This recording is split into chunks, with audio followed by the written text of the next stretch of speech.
Greetings from New Zealand. My name is Desiree Fernandez. I'm a neurologist, and I am going to share with you some trends which matter in healthcare sustainability, which I've learned from my MBA degree. Inadequate healthcare resource affects both healthcare professionals and patients.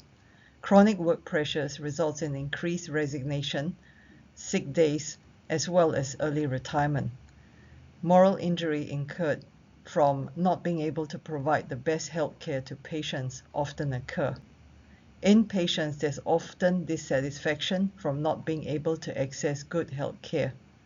This results in poor health education, which causes poor compliance to treatment and increased morbidity and mortality. This is a loopy diagram which helps us think systemically.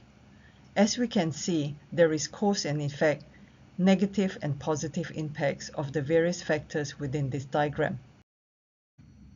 In order to facilitate systemic thinking better, we need to understand the cause and effect of poor healthcare access.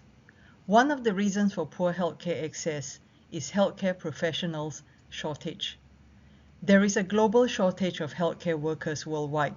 This is projected to worsen in the future. The reasons for this include an aging health workforce. In New Zealand, 15% of doctors are 65 years old or over. 43% of nurses are over 50 years old. In addition, there is limited capacity of current health education programs to grow the future workforce. In many countries, there are inadequate medical schools, work placements, and upskilling opportunities. Chronic work pressure and burnout also increase healthcare worker attrition through early retirement, sickness, and resignation. In New Zealand, 22% of New Zealand doctors burn out compared to 12% of another workforce. The effects of COVID-19 pandemic is also significant. There are a significant number of COVID-related deaths in healthcare workers during the pandemic. And during the pandemic, many healthcare workers have lost their jobs. However, in the post-pandemic area, we continue to see higher numbers of healthcare workers leaving the healthcare sector compared to pre-pandemic levels. We think this is due to burnout. We also think this is a reprioritization of people's concept of work-life balance. The second issue is impact on patients from poor healthcare access. Accenture, which is a professional services company, has given us life trends. In 2024, it has Where is the Love trend, and in 2025, it has Impatience Economy. I will elaborate this further in the next few slides. The 2024 trend of Where's the Love reflects consumers' sentiments on value for money for services or goods they have purchased. This applies to patients where health expenses have gone up. For example, insurance premiums have gone up, taxes have gone up. However, services they receive in terms of health care does not equate and is not equitable to what they have paid. Therefore, there is huge dissatisfaction in patients as they are in consumers of other businesses.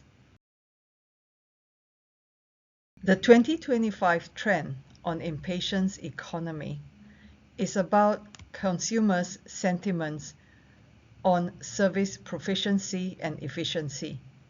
Consumers now expect businesses to provide an efficient and quick service. They do not wish to wait. In terms of patients, this equates to patients wanting to see their doctors whenever they are sick without having prolonged treatment times or prolonged wait times. Both patients and healthcare providers are the biggest stakeholders in any healthcare system. And because currently both are unhappy and dissatisfied with the healthcare provision, there is an opportunity for both parties to collaborate and to communicate their needs, and as well as to work together in finding a joint solution to improve healthcare provision. Effecting change in the health system may seem like a mammoth task. However, it is not impossible to find problem-solving strategies.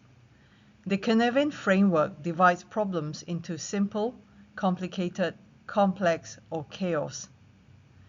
Healthcare sustainability falls within the complex context of this framework. This is due to a multi-stakeholder and multi-layered complexities which is caused by economic constraints, healthcare professionals shortage, geopolitical climate in different regions of this world, ethical and medico-legal considerations in regulation, and a hierarchical organizational culture which is present in most health organizations worldwide. The concept of this problem-solving strategy is known as emergent practice. Emergent practice is based on the concept of probe, sense, and respond. What this means is that experiments are run in order to find what are the best ideas or the best practice for a particular problem. However, in order for this to occur, one has to allow an environment where it is safe to fail. The projects can be of fixed budget, of short term, and of cross-functional teams.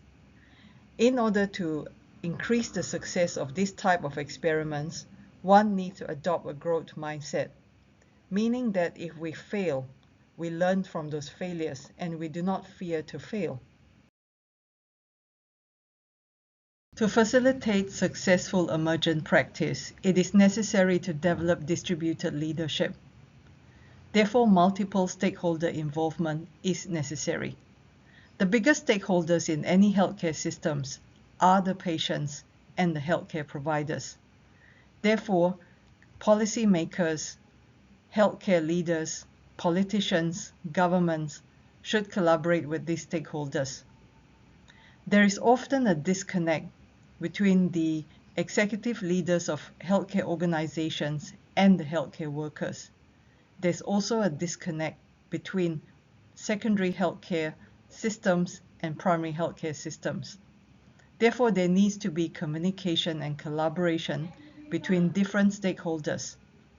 In order to achieve this, one must transform mindset, which means that one must embrace inner development goals or IDGs, which I'll explain in the next slide.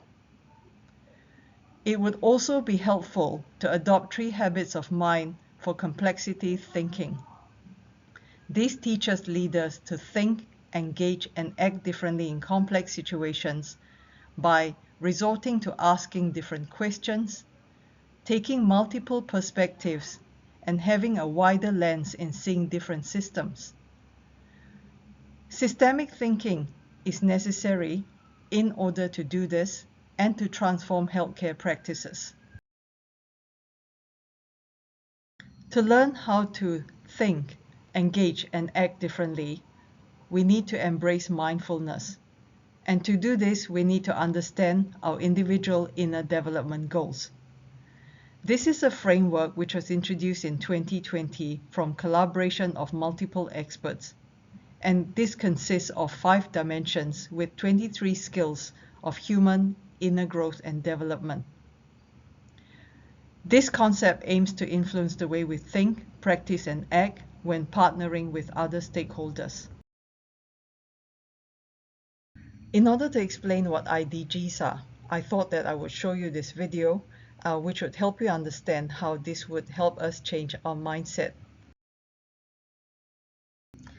I would like to thank you for your attention. I would especially like to thank Audrey for this opportunity to share my insights. I deliberately kept this presentation very brief, but I'm very happy to answer questions. I'll leave you with the scenery of Nelson. This is the town where I live in New Zealand. Thank you.